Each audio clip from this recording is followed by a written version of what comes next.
This is a very different world.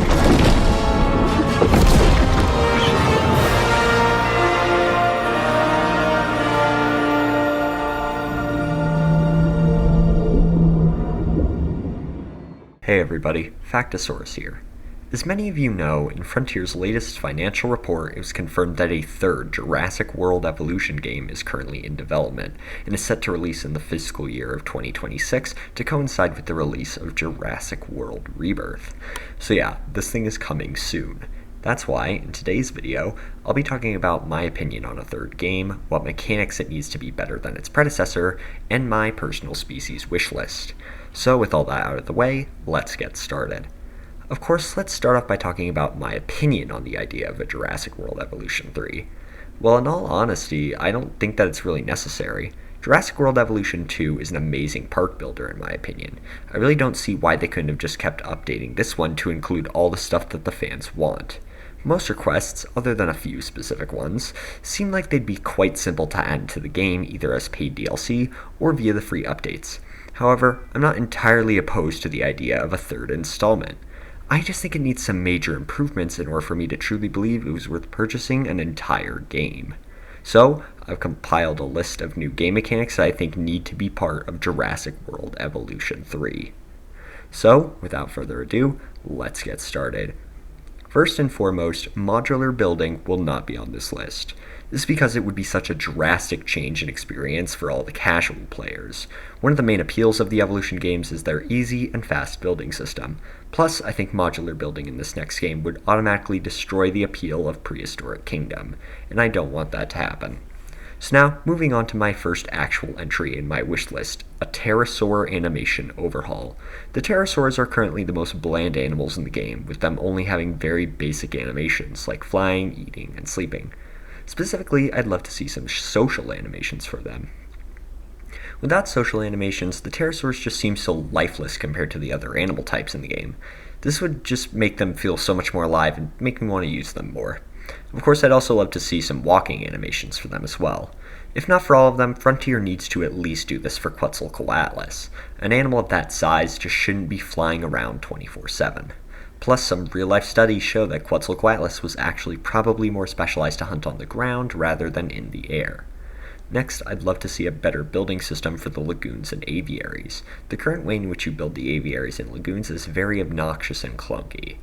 I just think there's a much better way that you could do this. In Frontier's most recent game, Planet Coaster 2, there was the addition of water parks, and the way that you make the pools in that game is you actually draw out the exact shape you want, and it's automatically built in that shape.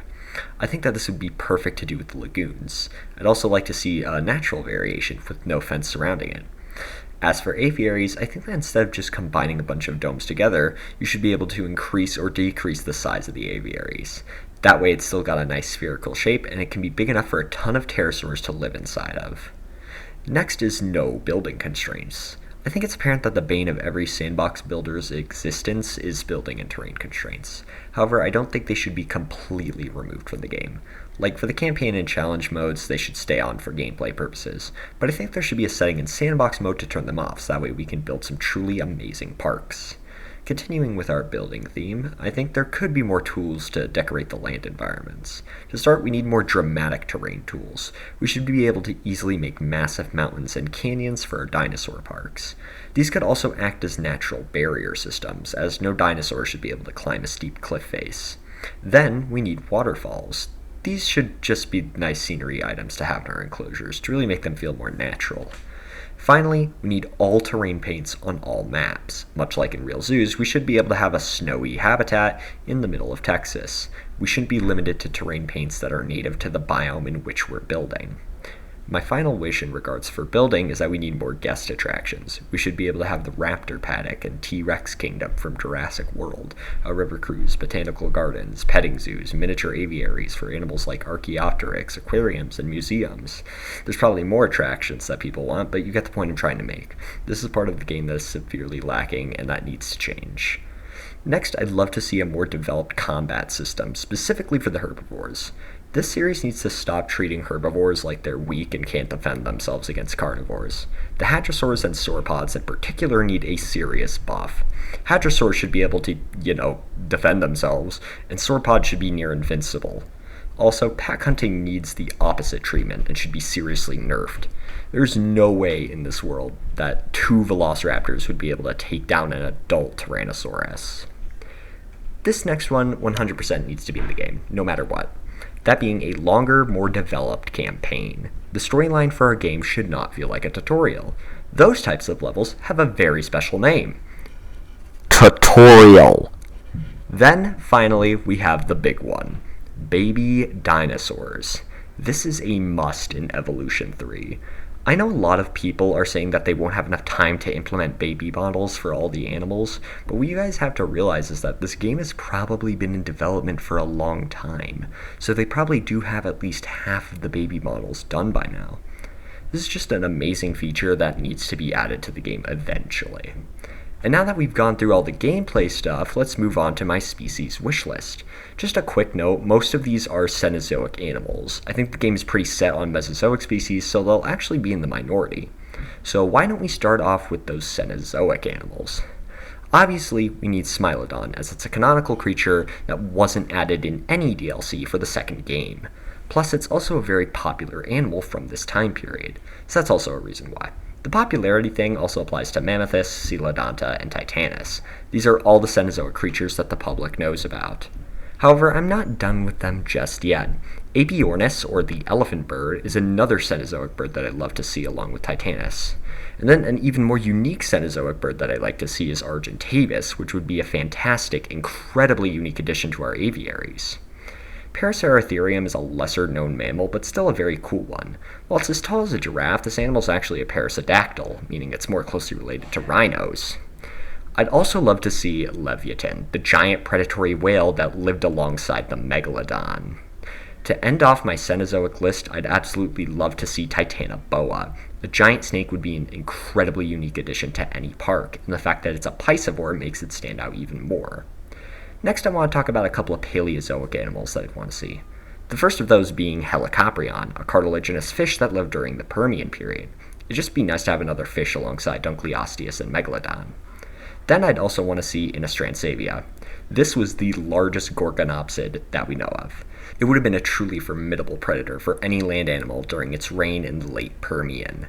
Gorgonopsids in general are just really cool animals, and I'd like to see any of them really. Just preferably it'd be Innistransavia. To end off my species wish list, I now have some Mesozoic animals. Now the game is pretty stacked with these guys, so I'll only be choosing 6 to add. The first is Shantungosaurus, the largest hadrosaur as well as the largest non-sauropod dinosaur, coming in at a whopping 16 tons. As I said earlier, I want a more realistic combat system in which hadrosaurs and sauropods are actually able to fight back. This massive dinosaur would be perfect for this type of fight. Also, it's just an awesome dinosaur in general. Next is Irritator, a small but very interesting Spinosaurid. The reason I like this dinosaur so much is because of a somewhat recent paper that came out for it. The paper basically shows that Irritator, as well as other Spinosaurids such as Baryonyx and Zugomimus, has a sort of pelican pouch that it could use to hold and swallow even larger prey than once thought. I just think that this is really cool and could make for a unique addition to the game. And it could also give this animal some very cool animations. The third Mesozoic that I want to add to Evolution 3 is the Plateosaurus. The one group of non-avian dinosaurs that Evolution 2 is lacking is the prosauropods. They're just such unique creatures, and they were also the first truly massive dinosaurs. This would also give us some more Triassic representation in the series, as that's a time period that is severely lacking any species. Next is one of the most unique dinosaurs in the world, and also one of my favorites, Yi-Chi. It's just such a cool and bizarre-looking dinosaur that would make a unique addition to any park. Yi would also be one of the only dinosaurs that could be released into the aviary, so that's fun. I just overall love the strange, almost alien look of this animal, and that's exactly why I need it in the game. Then finally, we have what might be my most wanted creature for this game, the Deinosuchus. This is one of the coolest animals that has ever existed on this planet. Deinosuchus was the largest crocodilian to ever exist, weighing a whopping 8.5 tons and measuring in at 39 feet long. This absolute unit of an animal would have been the apex predator almost everywhere it lived, which was most of Laramidia and Appalachia. Given that this animal was semi-aquatic, it also likely would have occasionally ventured out into the western interior seaway as well.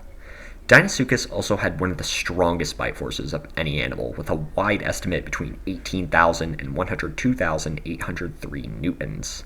However, some recent studies show that it likely leaned closer towards that larger estimate, which is just simply incredible. If only one of all of these animals were to get added, I'd want it to be this one. And then finally, for the last dinosaur, we have Beckelspinax. It was in Chaos Theory, it's a canonical animal, we just need to add it to the game. Also, Beckelspinax, or Altispinax in real life, is just a really unique dinosaur. It just looks cool. It'd be nice to have in my parks.